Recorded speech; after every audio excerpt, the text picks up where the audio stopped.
नमस्कार, आप देख रहे हैं जन संवाद 24x7 13 अप्रैल 2025। आखिर क्या है इस दिन का महत्व सनातनियों की नजरों में क्यों बढ़ गया है?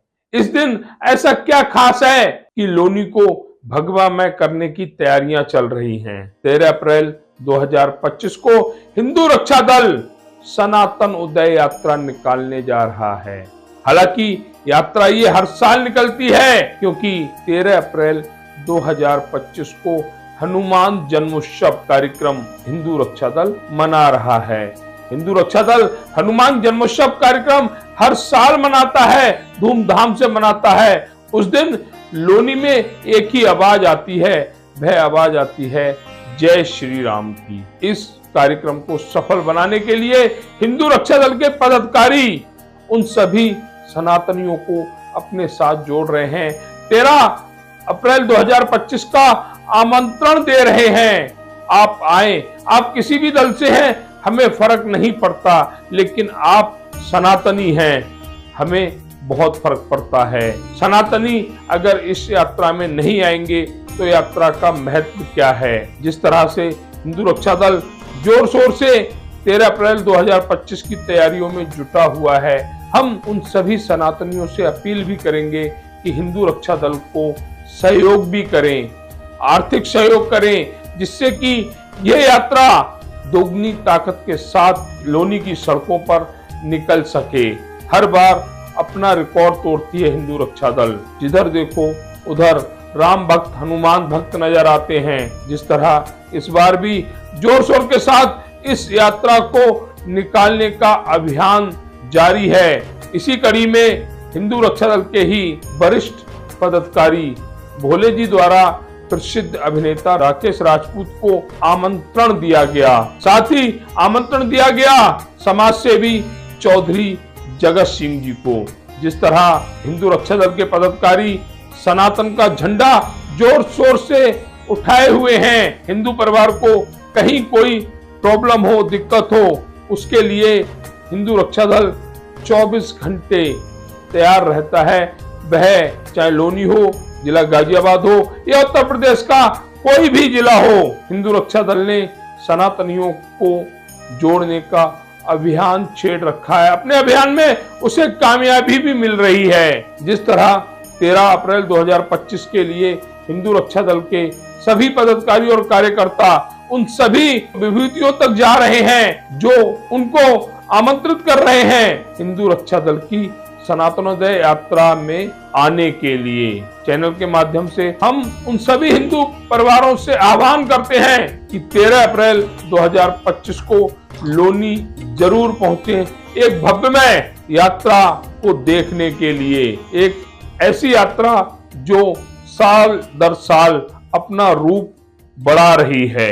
13 अप्रैल 2025 को लोनी क्षेत्र में एक भव्यमय यात्रा निकलने वाली है। हर साल निकलती है और इस बार भी 13 अप्रैल 2025 को यह यात्रा हनुमान जन्मोत्सव के रूप में जो विगत वर्षों से निकाली जा रही है, इस बार भी निकाली जाएगी, जिसका निमंत्रण भोले जी द्वारा बहुत ही सम्मानित व्यक्ति राकेश राजपूत जी को दिया गया है। और उम्मीद है कि राकेश जी इस यात्रा में अपनी उपस्थिति जरूर दर्ज कराएंगे, क्योंकि ये सनातन को लेकर यात्रा है और लोनी में इतनी विशाल निकलती है कि उस दिन सिर्फ चेहरे ही चेहरे नजर आते हैं, सर ही सर नजर आते हैं, पूरी लोनी भगवा में हो जाती है। तो आज इसके लिए हम भोले जी से बात करेंगे। भोले जी, आपने आज जो निमंत्रण दिया है सनातन यात्रा के लिए। जी, सबसे पहले सभी को जय भोले की, जय श्री राम।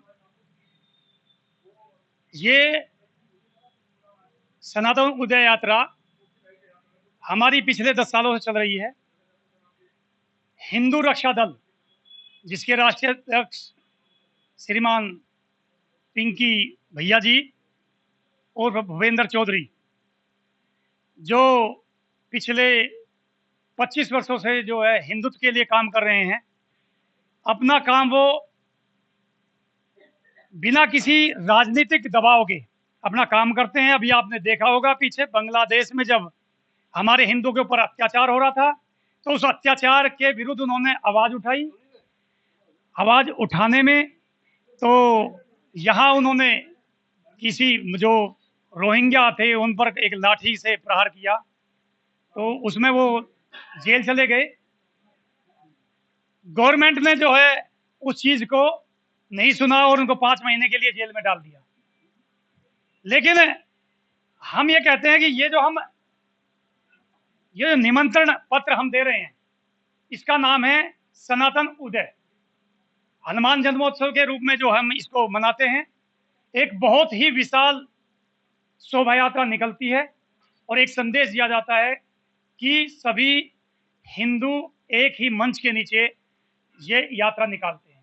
उसमें राजनीतिक पार्टी कोई भी हो, हम सबको निमंत्रण दे रहे हैं, कोई भी राजनीतिक है, लेकिन अगर वो भगवानी झंडे के नीचे अपने आप को ये कहता है कि मैं सनातनी हूं, तो उसका मोस्ट वेलकम, उसको हम जो है निमंत्रण दे रहे हैं। और 13 तारीख को आप सबसे भी मैं अनुरोध करता हूं कि 13 अप्रैल में आप सभी सनातन उदय यात्रा में आप जरूर सम्मिलित होइए और इस राष्ट्र भावना के तहत और सनातन को मजबूत करने के लिए आप सभी उसमें सम्मिलित होइए। धन्यवाद। आपने एक निमंत्रण पत्र राकेश राजपूत जी को दिया, चौधरी साहब के लिए दिया, क्या कहेंगे, निवेदन करेंगे भैया से, क्योंकि भैया के पास इतना समय व्यस्त रहता है, आने के लिए निमंत्रण पर उपस्थिति दर्ज कराने के लिए एक अपील मैं कहूंगा आपके जरिए भैया को और चौधरी साहब को। नहीं, देखो, फिर मैं वही कहूंगा, व्यस्तता तो बांग्लादेश में भी है, पाकिस्तान में भी है, अफगानिस्तान में भी है, व्यस्तता की बात नहीं है। यदि चाहते हैं कि हम अपने हिंदुओं के लिए, अपने हिंदू राष्ट्र के लिए, सनातन के लिए कुछ करना चाहते हैं, तो समय तो निकालना पड़ेगा, वरना जितनी बिल्डिंगें बनाई गई हैं, जितना सब कुछ बनाया गया, इनमें सब कोई और ही वास करेंगे।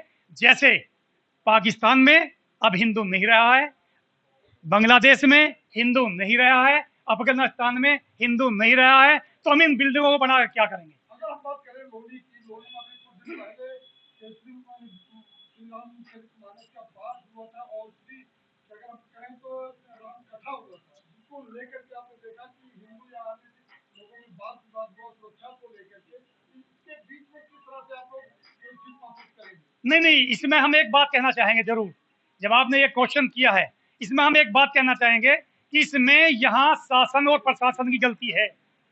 शासन और प्रशासन की बिल्कुल निहात गलती है, क्योंकि यदि उन्हें ये यात्रा नहीं निकालने देनी थी, तो शासन के हाथ में सब कुछ होता है, वो सबसे पहले आयोजकों के पास में जाकर उसको इन्फॉर्म करते थे कि भाई ये यात्रा नहीं निकलेगी, आप इसको बंद कीजिएगा। यात्रा निकल रही थी, उसको निकलने दिया गया, बीच रास्ते में उसको रोका गया। ये बहुत ही शर्मनाक घटना है, इसको हम बर्दाश्त नहीं करेंगे बिल्कुल, क्योंकि प्रशासन को कोई भी कार्य शांतिपूर्वक कराना होता है तो सबसे पहले उन आयोजकों को वो संपर्क करती है और आयोजकों से वो विनती विनम्रता के साथ में उस बात को सहजता के साथ निपटा लेती है। ये समस्या तो आपके बीच में भी आ सकती है। हमारे बीच में आएगी उसको देख लेंगे हम, जब हमारे बीच में आएगी तो उसको हम देख लेंगे। अगर यदि यहाँ ये ना अफगानिस्तान है, ना ये पाकिस्तान है, ना ये बांग्लादेश है, ये हिंदुस्तान है, और इस हिंदुस्तान में अगर हिंदुओं की आवाज को दबाया जाएगा तो सड़कों पर हम हिंदू बिल्कुल आ जाएंगे, खुले उससे आ जाएंगे। इसमें चाहे कोई भी पार्टी है, चाहे वो भाजपा पार्टी क्यों ना हो, जिस पार्टी को हम वोट करते आए हैं, हम उसका विरोध करने में नहीं चूकेंगे। हिंदू सनातनोदय यात्रा को लेकर कुछ सवाल मीडिया द्वारा पूछे गए, उस पर भी हम बिल्कुल क्लियर करते हैं। हिंदू रक्षा दल द्वारा जो यात्रा निकाली जाती है वह सभी अनुमति को लेकर निकाली जाती है। यहाँ पर भी जो प्रशासन ने, भैया बता रहे थे, प्रशासन की कुछ गलतियां रही, हम उन गलतियों को मानते हैं, लेकिन सवाल उठता है कि 10,000 15,000 महिलाएं जिस रूट से निकल रही हों, वहां पर अगर कहीं से एक पत्थर आकर गिर जाता तो प्रशासन की अनुमति नहीं थी, जवाब किससे मांगा जाता। लेकिन हिंदू रक्षा दल द्वारा ऐसा कुछ नहीं किया जाता। इनके पास जिलाधिकारी से लेकर संबंधित सभी विभागों की अनुमति होती है, जिसके लिए पिछले 10 सालों से लगातार प्रशासन इनको सपोर्ट कर रहा है और इनकी अनुमति को लेकर आगे भी सपोर्ट करता रहेगा, ऐसी हमें भी उम्मीद है। अगर जनसंवाद की खबर आपको लगती है अच्छी और सच्ची, तो हमारे चैनल को लाइक और सब्सक्राइब करें, बेल आइकन बटन को प्रेस करना ना भूलें, जिससे कि हमारे और आपके बीच की दूरी कम हो, हम हमेशा आपके साथ अपडेट रहें।